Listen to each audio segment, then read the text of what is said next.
Adapun salah satu wilayah yang menjadi atensi khusus kementerian adalah Provinsi Jawa Timur dan sebagian besar daerah di Sumatera.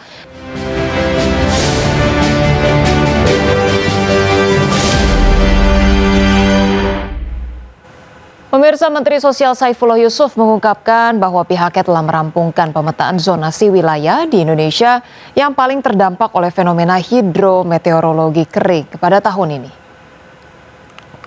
Adapun salah satu wilayah yang menjadi atensi khusus kementerian adalah Provinsi Jawa Timur dan sebagian besar daerah di Sumatera dan Nusa Tenggara yang dilaporkan menjadi salah satu kawasan dengan suhu udara paling panas dan paling rentan terdampak kekeringan. Saifullah mencontohkan wilayah seperti Kabupaten Bojonegoro di Jawa Timur jadi salah satu titik yang secara historis rutin mendapatkan intervensi bantuan pengiriman air bersih dari Kemensos saat musim kemarau. Jadi kita memang biasanya ya membantu di daerah-daerah yang rawan kekurangan air bersih. Seperti di Bojonegoro gitu ya, yang Jawa Timur itu biasanya kami nanti akan kolaborasi dengan pemerintah daerah membantu kebutuhan-kebutuhan di sana. Ya, jadi kami memang memetakan dan kami akan bekerja sama dan akan memberikan dukungan di daerah-daerah tertentu, sekali lagi bekerja sama dengan pemerintah daerah.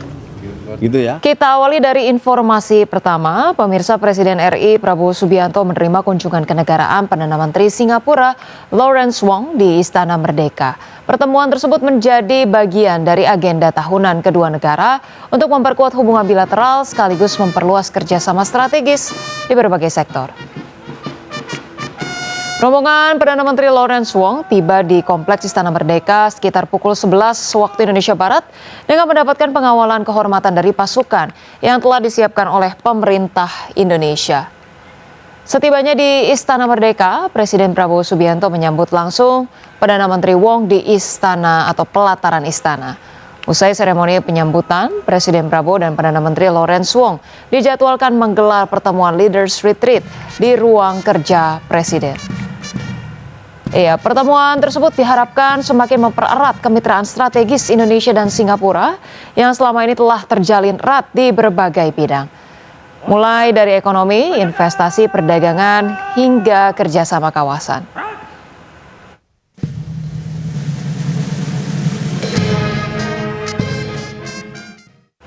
Pemirsa, Menteri Koperasi Ferry Juliantono menanggapi sorotan masyarakat mengenai sejumlah koperasi desa Merah Putih dibangun di lokasi yang jauh dari permukiman.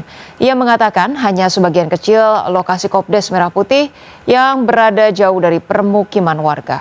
Jumlah lokasi yang menjadi sorotan tersebut tidak sampai dari 10 titik dari sekitar 3.000 Kopdes Merah Putih yang dibangun. Pemerintah menargetkan pembangunan fisik 30.000 koperasi desa atau kelurahan merah putih di seluruh Indonesia akan rampung pada bulan Agustus mendatang. Hingga saat ini sebanyak 14.000 Kopdes telah rampung dibangun, sementara 23.000 Kopdes masih dalam tahap pembangunan.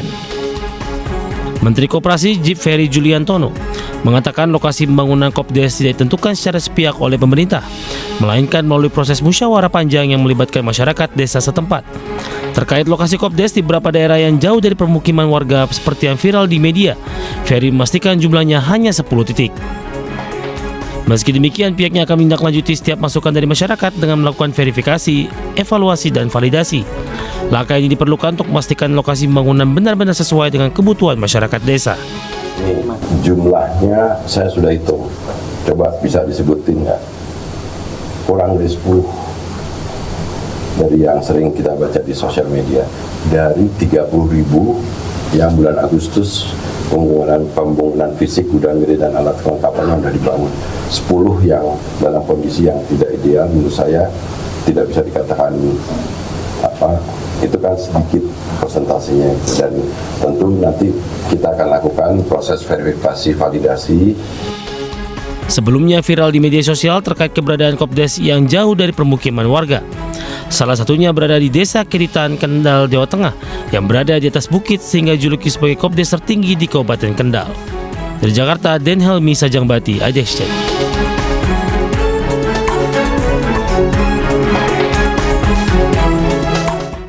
Iya, pemirsa, kita ke informasi berikutnya. Pemerintah terus mempercepat pengembangan kawasan pangan nasional melalui program cetak sawah di Papua Selatan. Untuk mempercepat pengembangan kawasan pangan tersebut, pemerintah mengalokasikan anggaran sebesar 1,3 triliun pada 2026. Pemerintah terus mempercepat pengembangan kawasan pangan nasional melalui program cetak sawah di Papua Selatan. Selain membuka lahan baru, pemerintah juga menyiapkan berbagai dukungan mulai dari alat dan mesin pertanian, benih unggul, hingga pembangunan infrastruktur pasca panen untuk meningkatkan produksi sekaligus memperkuat ketahanan pangan nasional. Menteri Pertanian Andi Amran Sulaiman menegaskan seluruh lahan yang dikembangkan tetap menjadi hak milik petani. Adapun saat ini Papua Selatan menjadi pusat pengembangan kawasan pangan baru nasional. Pemerintah telah mengembangkan 83.030 hektar lahan cetak sawah dan 54.399 hektar program optimalisasi lahan di seluruh tanah Papua. Tolong kawal ini 100.000 hektar ditanami dengan baik dan prioritaskan saudara-saudara kita yang tinggal di sini. Ini saya ulangi lagi, 100.000 ini milik Bapak Ibu. Traktor ini milik Bapak Ibu. Semua alat yang kami kirim milik Bapak Ibu. Tidak ada di sini milik BUMN kecuali gudangnya yang kita siapkan. Itu nanti kalau Bapak produksi langsung dibeli. Dibeli menguntungkan, nggak boleh di bawah 6.500. Untuk mempercepat pengembangan kawasan pangan tersebut, pemerintah mengalokasikan anggaran sebesar 1,3 triliun rupiah pada 2026. Dana itu akan digunakan membangun berbagai fasilitas pendukung pertanian. Bagi sumber ADEX Channel. Pemirsa, PT Sinarmas Asset Management secara resmi meluncurkan dana pensiun lembaga keuangan. Dengan setoran mulai dari 50.000 per bulan, diharapkan para Gen Z dapat mempersiapkan dana pensiun sejak dini. PT Sinarmas Asset Management resmi meluncurkan dana pensiun lembaga keuangan. Peluncuran ini menandai tonggak sejarah industri dana pensiun nasional pertama yang meluncurkan DPLK berbasis digital. Ketua Pengurus DPLK Sinarmas Asset Management, Stefanus Rudi Oka, mengatakan generasi muda atau Gen Z menjadi target utama DPLK SAM ini. Berbasis teknologi yang mudah diakses melalui aplikasi, dinilai sangat cocok untuk para Gen Z dalam mempersiapkan dana pensiun sejak dini dengan setoran mulai dari 50.000 per bulan. Untuk tahap awal pada tahun pertama, jumlah peserta DPLK SAM ditargetkan sebanyak 15.000 dengan target pertumbuhan agresif aset kelolaan sebesar 150 miliar rupiah.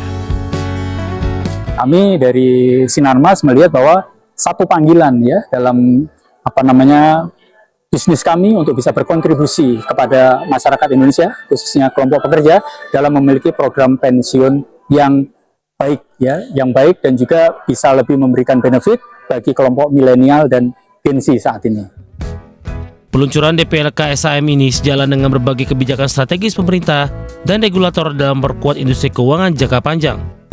DPLK SAM diharapkan menjadi salah satu motor penggerak peningkatan partisipasi masyarakat dalam investasi jangka panjang, sekaligus pendukung pendalaman pasar keuangan nasional. Jakarta, Ricky Anwardi, ADEX Channel.